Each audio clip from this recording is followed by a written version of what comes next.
Locals had warned the Nigerian government of a Boko Haram uprising, but nothing was done. On the 26th of July 2009, Boko Haram attacked a police station. It was the beginning of the violence.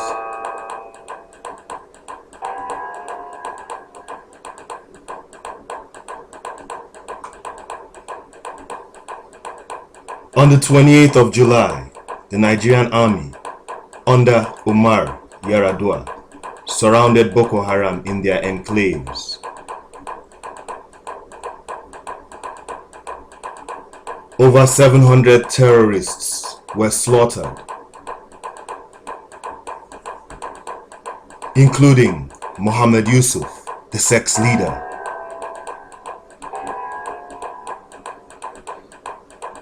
On the 30th of July, this was the end of Boko Haram.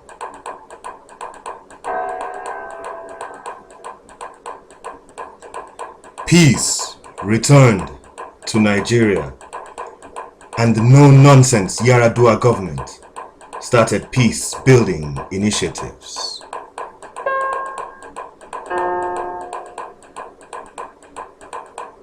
But someone was not happy. Someone was not happy.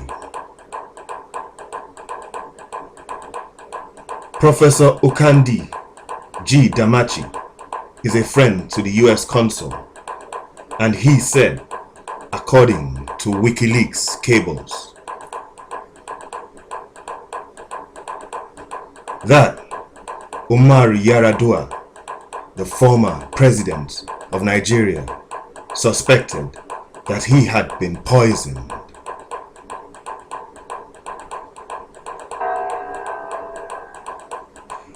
His illness suddenly became terminal. Yar'Adua reported that he believed he had been poisoned. He fired his kitchen staff, who he had inherited from the Obasanjo administration.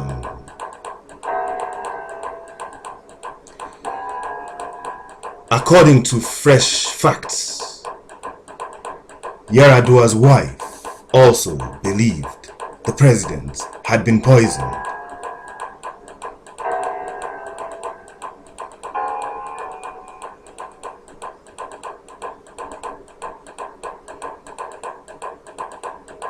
On the 29th of May 2007, Umar Yar'Adua died.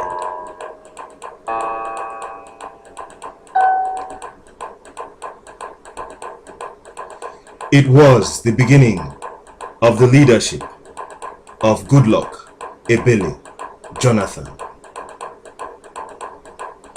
Goodluck Ebele Jonathan was not popular in Nigeria.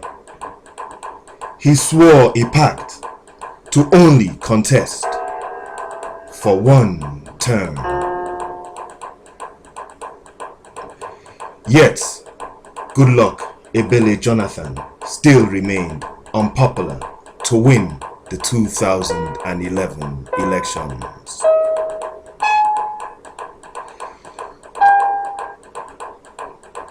Suddenly, on October 1st, 2010, during the Independence Day elections, during the celebrations, a bomb exploded in the capital, Abuja.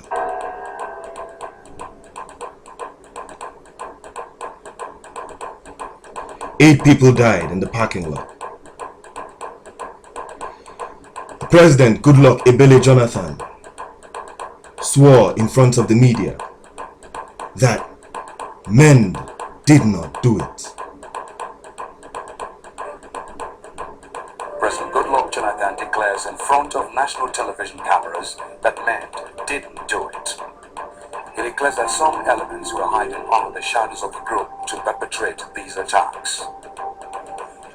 They won't just use the name of men to camouflage criminality and terrorism. They will just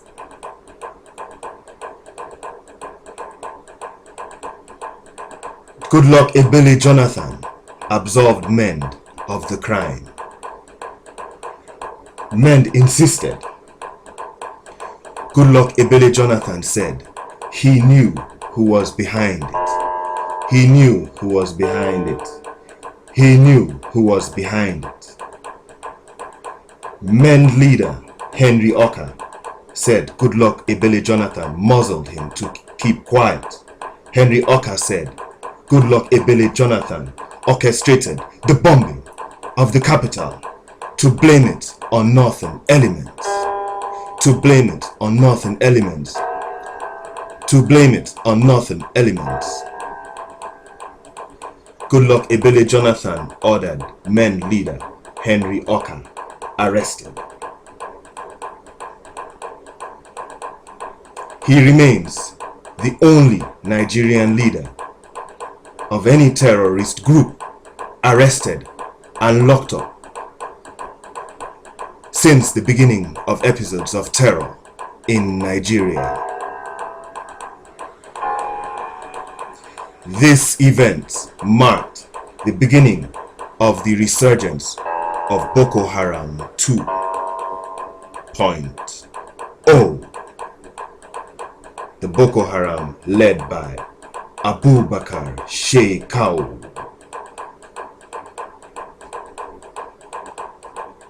Intelligence reports, according to WikiLeaks intelligence cable, stated that a certain Abu Majid arrived from Chad to establish a terrorist organization in Nigeria.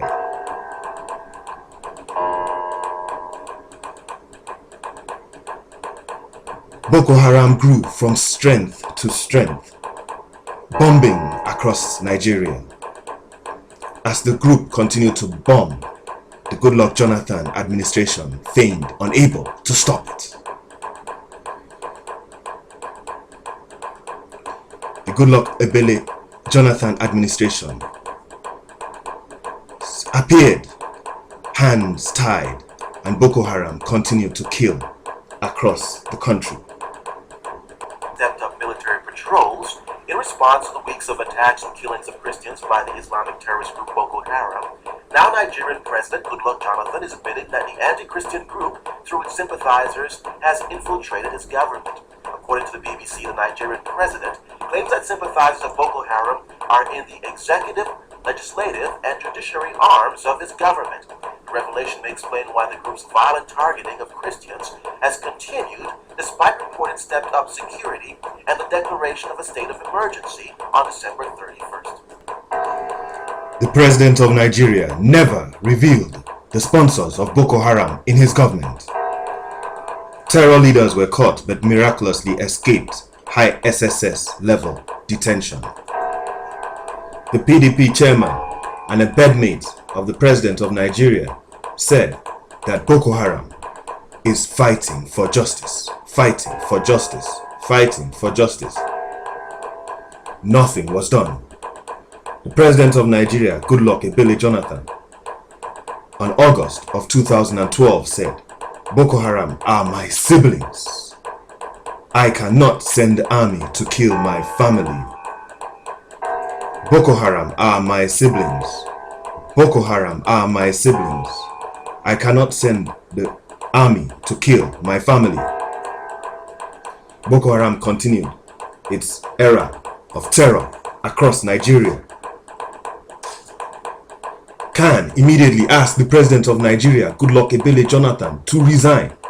The Christian Association of Nigeria said that for the president of Nigeria to say that he is going to use kid gloves and a soft approach on Boko Haram was negligence of his duty, and that did he not know that Boko Haram were killing innocent people across Nigeria.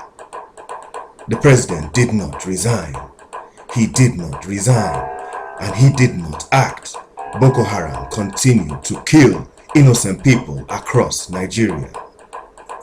the United States of America wanted to list Boko Haram as a foreign terrorist organization, the President Goodluck said no. He said no. He said no. Massacres continued across Nigeria. The Borno massacre, the Yobe massacre, with school children killed. The XYZ massacres. Massacres continued across Nigeria. President Goodluck Jonathan did nothing. He did not commiserate with the victims. Boko Haram continued, a ragtag terrorist organization, to gain in strength and cause havoc across the nation, defeating the Nigerian army, who were told to stand down. They received reports of attacks, of terror attacks, but were told to stand down. They were told to stand down. Amnesty International complained that the Jonathan administration ignored several advanced warnings of attacks over the years.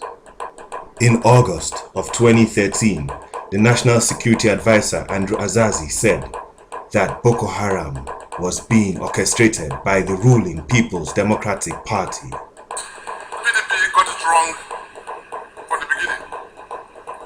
From the onset by saying Mr. A can rule, Mr. A cannot rule, Mr. B can rule, Mr. B cannot rule according to PDP conventions, rules and regulations, and not according to the Constitution. That created the climate. Thank you. I believe that created the climate for what's happening to manifest itself this way. Because I believe that there's some element of politicization.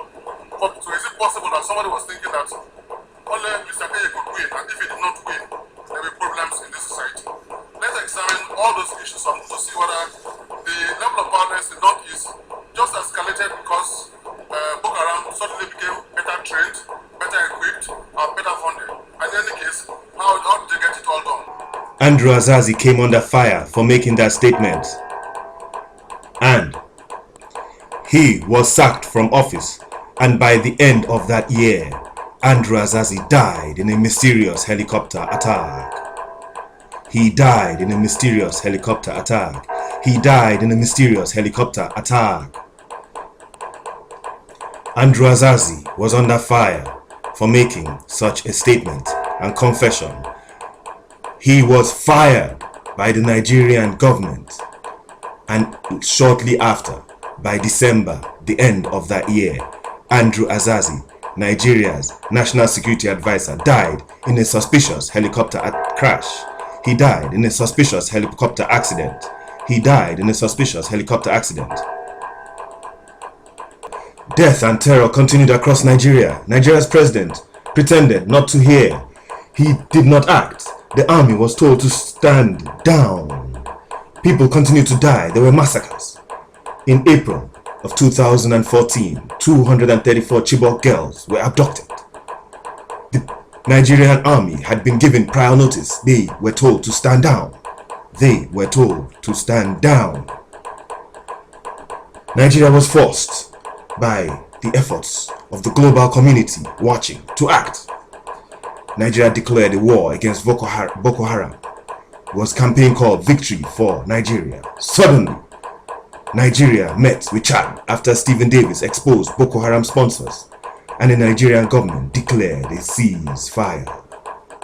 The Jonathan government declared a ceasefire. They declared a ceasefire, and Boko Haram was allowed to rise up and attack Adamawa and across Nigeria. Helicopters were reported shooting the people. Helicopters were reported by the locals dropping supplies for Boko Haram. The president did nothing. The president ordered the army to stand down. Boko Haram continued to kill thousands and occupy territory across Nigeria. The president asked the army to stand down.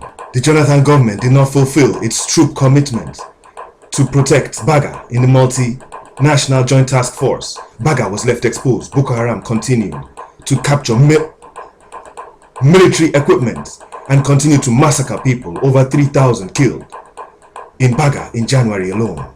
Nigeria continues in a bloody era of the Jonathan administration.